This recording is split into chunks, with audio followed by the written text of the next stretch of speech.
ഷാജാനെ മുതലാളി കാണില്ല, ഇന്ന് 7ാമത്തെ നോമ്പായിട്ടുണ്ട്, മനസ്സിലായില്ലേ?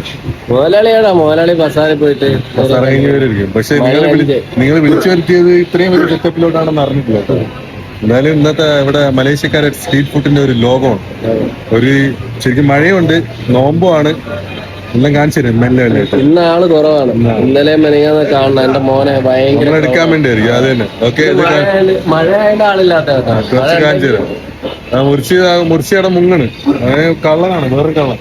അവിടെ പറഞ്ഞ മുർച്ചി വേറെ കള്ളൻ. കഴിഞ്ഞ പ്രാവശ്യം മറ്റേ ആർച്ചയെ കൊല്ലാൻ നോക്കിയവനാണ്. കഴിഞ്ഞ ആനിവേഴ്സറിക്ക് ഞാൻ പോട്ട് വിട്ട് കളഞ്ഞു. ബാക്കി ഇപ്പൊ കാണിച്ചു തരാം. മുതലാളികളെ വരും. ഇടയിൽ കുറെ നേരം കാത്തി വന്നു നമ്മള്.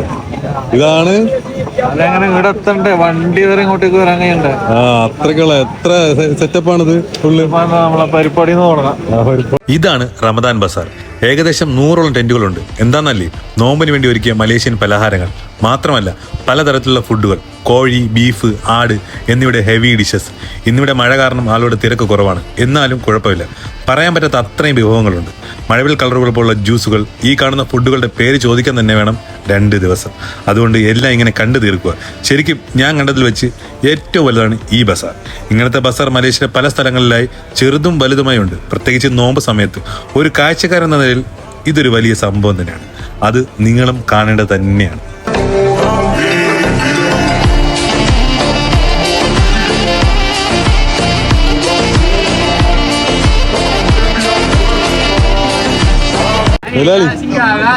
നമ്മളെ കട അപ്പുറത്തല്ലേ,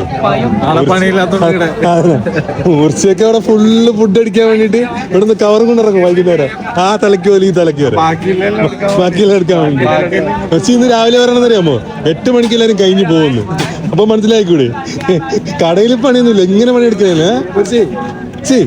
നോക്കുക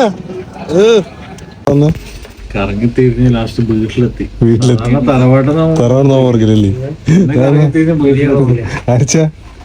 നിങ്ങളെ സ്പെഷ്യലാണ് ഫുള്ള്. സ്പെഷ്യലുണ്ട്. മുട്ട സാധനം അവിടെ ഉണ്ട്.